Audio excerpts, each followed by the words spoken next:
Is your concrete looking dirty and old?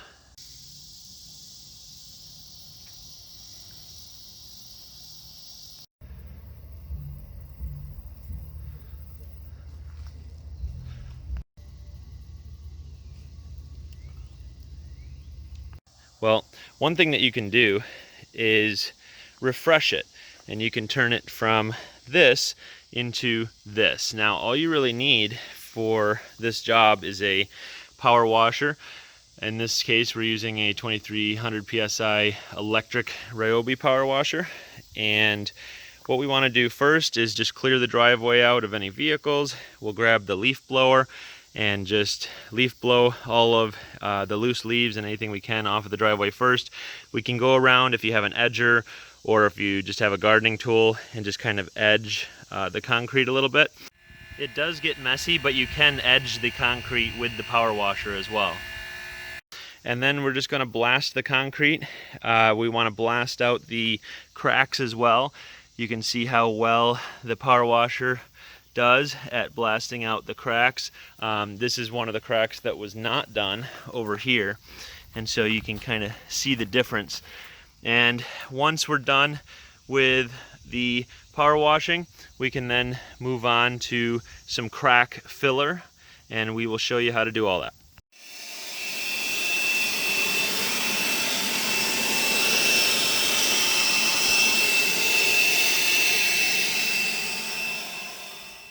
Before we hook up the hose to the power washer, we're going to turn it on and just clean any debris that has been sitting in there out of it. We don't want our power washer to get clogged. Okay, so now this is full water pressure and the hose is kind of cleaned out now. Got some of the air out of there, got some of the debris out of there that was just kind of sitting in the pipes. And now we want to make sure there's no kinks in this hose. We'll turn it off, we'll hook it up, and then we'll turn it back on. So the power washer is plugged in, and then we also attached the hose to the power washer. We turned the hose on completely, and we want to make sure there's also no kinks in anything. It could damage the power washer.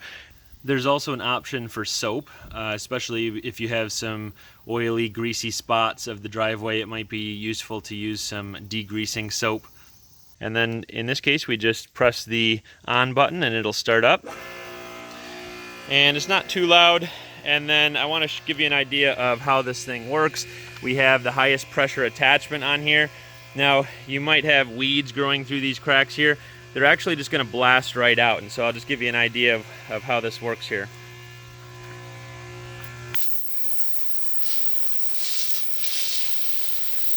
And you can immediately see all of that dirt coming out.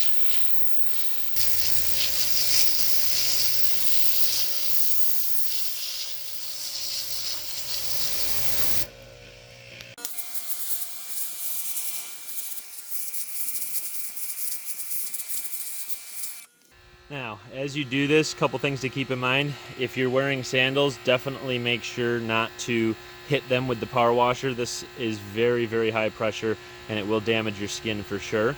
So just be very careful not to touch the water. Another thing is the closer you go, the higher pressure it's going to be. And so just be careful not to go too close on looser parts of your concrete because you might actually damage your concrete in areas that you don't want it to be damaged. And so any areas that look like you might blast the concrete apart, just kind of stay a little farther away and just go as close as you need to blast the grime off.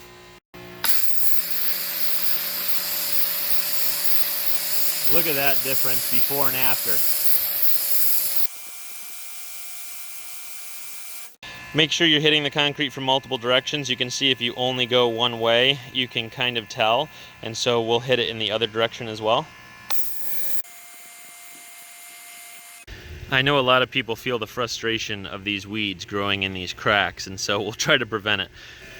The weeds can't grow on the concrete, and so what happens is you either get dirt and debris in the crack and then the weeds start growing, or the concrete cracks and then you have weeds growing from underneath, and those are a little bit more difficult to get rid of. But the idea is we want to clear this crack out as much as we possibly can, and whenever we pull a weed, we want to try to get the roots with it. And just completely kill everything that's in this crack. You could also put some weed killer in the cracks at the end as well. Just be careful of the harsh chemicals. We also can come back with some filler later on, but let's show you how this works. We're just going to blast these out.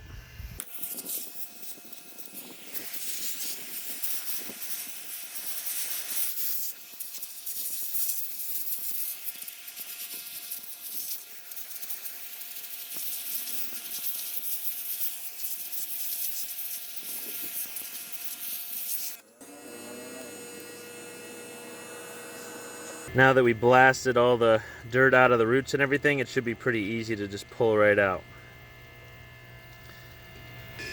We can also come along with a garden tool and clean the crack out as well. You can see how this crack is pretty much cleaned out, but we still have to do the one where the concrete meets the pavement. I'm using a shovel to get this stuff up, and it's working pretty well. Now that we got a lot of it up with the shovel, I'm going to come through with the power washer and get the rest.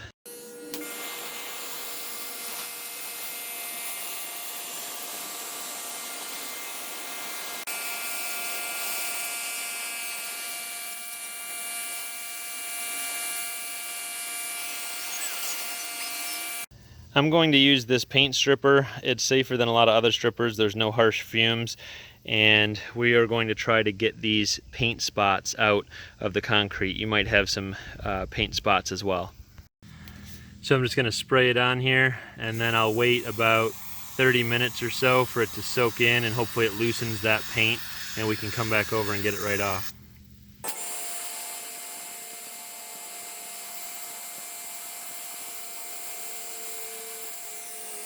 So I definitely think it's a little bit better. We're going to hit it again and try to get the rest of it off.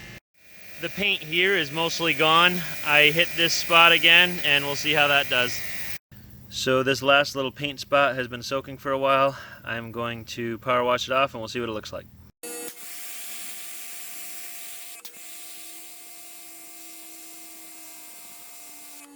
So it's definitely getting better. I might hit it one more time, but it's almost to the point where you can barely notice it. Okay, so this is round 3, and we'll see how it turned out.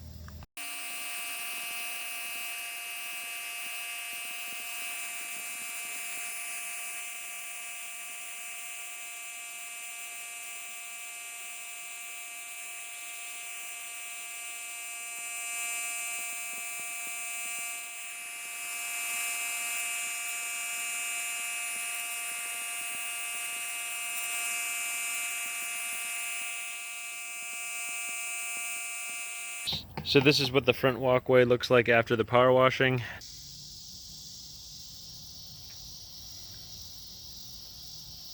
Definitely looks a lot cleaner. Now after it's really clean and you blast out all the cracks, what we want to potentially come and do is find the cracks that we want to repair and then use a concrete repair product to fill and seal the cracks. This one is not meant for huge cracks, so they do say that you can put some sand in there first for your deeper cracks, kind of like this one. It definitely goes down there pretty deep.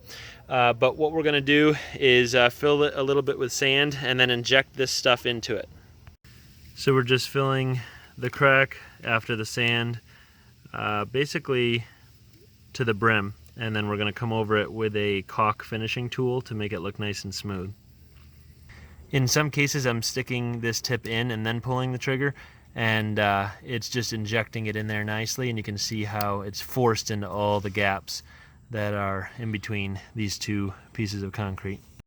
So now I'm just taking this caulk finishing tool and smoothing it out nicely. Now we're going to let it cure for about 24 hours, and then you have the option of painting it if you would like with some exterior latex paint just to better match the concrete that you have, and that's pretty much it for filling the cracks. You also have the option of resurfacing your concrete. Now would be a good time to do it after everything's all clean, and so just look into some of those products if your concrete is getting pretty bad. So with the cracks filled now and the driveway nice and clean, I hope that this video taught you something, maybe motivated you to clean up your concrete driveway. If it did help you, smash that like button, comment, share, and subscribe. for more videos like this. We'll see you in the next one.